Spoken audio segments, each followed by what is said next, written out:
कुंदरकी विधानसभा उपचुनाव के लिए राजनीतिक पार्टियों द्वारा जनता के बीच पैठ बनाने का काम किया जा रहा है। हर प्रत्याशी इस उम्मीद में है कि वोटर उनके पक्ष में आए और इस बिंदु को लेकर सभी प्रत्याशी जनता के बीच जाकर अपनी प्राथमिकताएं गिना रहे हैं। भारतीय जनता पार्टी, समाजवादी पार्टी, बसपा के साथ साथ मजलिस और आजाद समाज पार्टी के उम्मीदवार भी लगातार जनता के बीच पकड़ बनाने का काम कर रहे हैं। बैरिस्टर असदुद्दीन ओवैसी की पार्टी मजलिस इत्तेहादुल मुस्लिमीन से जुड़े कार्यकर्ता लगातार अपने प्रत्याशी के हक में मेहनत कर रहे हैं और जनता को अपनी बात बताने का काम कर रहे हैं। कुंदरकी विधानसभा की ग्राम पंचायत रतनपुर कला, बहादुरपुर, लालपुर गंगवारी, यूसुफपुर नगरिया, करणपुर सहित दर्जनों गांवों में AIMIM के कैंडिडेट और उनके चाहने वाले लगातार जनसंपर्क कर रहे हैं और पार्टी को मजबूत करने के साथ साथ अपने प्रत्याशी को लेकर जनता के बीच पहुंच रहे हैं। AIMIM पार्टी के कार्यकर्ता लगातार बैरिस्टर असदुद्दीन ओवैसी की प्राथमिकताओं को बता रहे हैं और मजलिस से उम्मीदवार हाफिज बारिश के लिए वोट करने की भी अपील उनके द्वारा की जा रही है। AIMIM के युवा लीडर अरशद सैफी की देखरेख में लगातार रतनपुर इलाके में मजलिस का कारवा आगे बढ़ता हुआ दिखाई दे रहा है। जहां तक वोट की बात की जाए तो जनता का अपना मत है कि उनको किधर जाना है, लेकिन मतदाताओं में अगर कोई पकड़ बनाने का काम कर रहा है तो मजलिस के लोग लगातार अपनी ड्यूटी को बखूबी अंजाम देने का काम कर रहे हैं। लगातार उनका जनसंपर्क जारी है और नुक्कड़ सभाएं करने के उपरांत वे लोगों को अपनी पार्टी की प्राथमिकताएं भी बताने का काम कर रहे हैं। जब यूपी के अंदर दबे कुचलों के साथ, मजलूमों के साथ, बुनकरों के साथ, मजदूरों के साथ, दलितों के साथ, पिछड़ों के साथ जब जुल्म जाति बढ़ने लगी और कोई उनकी आवाज उठाने वाला नहीं रहा, तब सोचा बैरिस्टर साहब ने कि मुझे यूपी में जाना चाहिए। आप ये बता दीजिए, अगर ओवैसी साहब जैसे नेता और सांसद पार्लियामेंट के अंदर नहीं होंगे तो आपको कैसे पता लगेगा कि कौन सा बिल आपके पक्ष में है और कौन सा आपके मुखालफत में है। आपको सिर्फ ओवैसी साहब के जरिए पता लगता है कि कौन सा बिल हमारे पक्ष में है और कौन सा जो है हमारी मुखालफत में है। ऐसा ना हो कि बहुत देर हो जाए, हमें सोचते सोचते बड़े मुश्किल से मिलते हैं ऐसे नेता।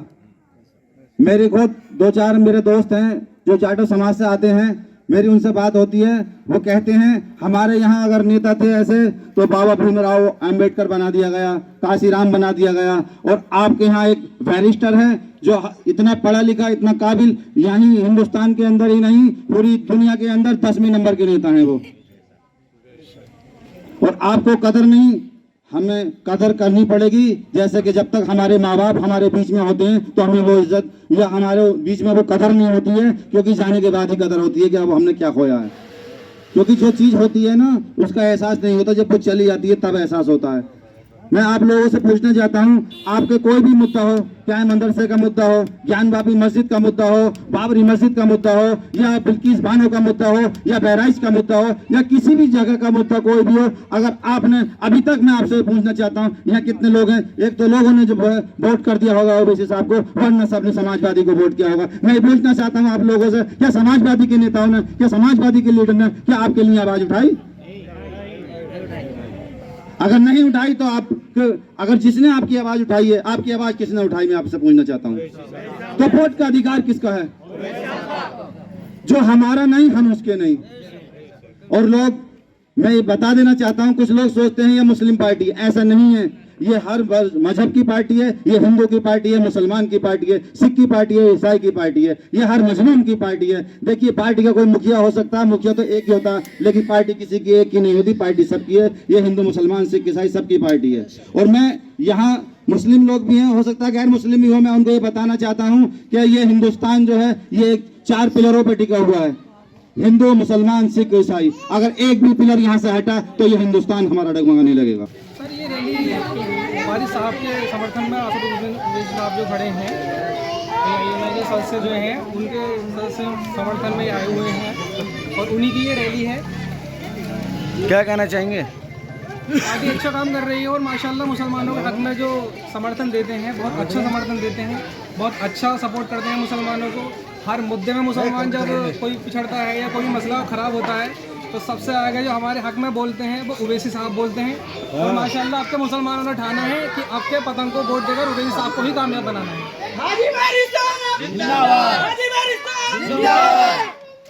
ऐसा क्या देखा है ओवैसी साहब में जो ओवैसी साहब का चाहन? ओवैसी साहब ऐसे मान चलो बाबरी मस्जिद का जब मसला बिगड़ा था तब ओवैसी साहब बोले थे 3 तलाक पर, तब ओवैसी साहब बोले थे कहीं का भी झगड़ा हो कोई मसला हो, वक्फ बोर्ड का मसला था तब ओवैसी साहब बोले थे। हर मसले में जब हमारे ओवैसी साहब हैं तो हमारा बोर्ड का हक भी सिर्फ ओवैसी साहब को ही है। जनता से क्या अपील करेंगे? जनता से बस यही अपील है, सभी अपने भाई जो मुसलमान भाई हैं जो हमारे चाहने वाले हैं, ओवैसी साहब के चाहने वाले हैं, वो सिर्फ वतन को वोट दें और उन्हें कामयाब बनाएं। ठीक, क्या नाम है सर आपका? रियाजुद्दीन। रियासुद्दीन जी कहाँ रहते हैं? रतनपुर कला।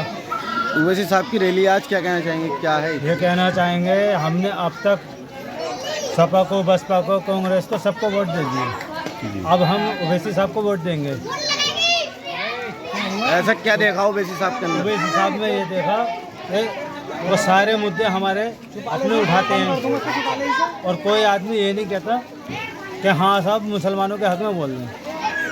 हमारे उस ओवैसी साहब जो है सारे मुद्दे पार्लियामेंट में हो, विधानसभा में हो, जहाँ भी हो, वो हमारे हक में उठाते हैं। बस हम यही कहना चाहेंगे और जनता से अपील करेंगे कि भारी मतों से आपके वोट दीजिए ओवैसी साहब को।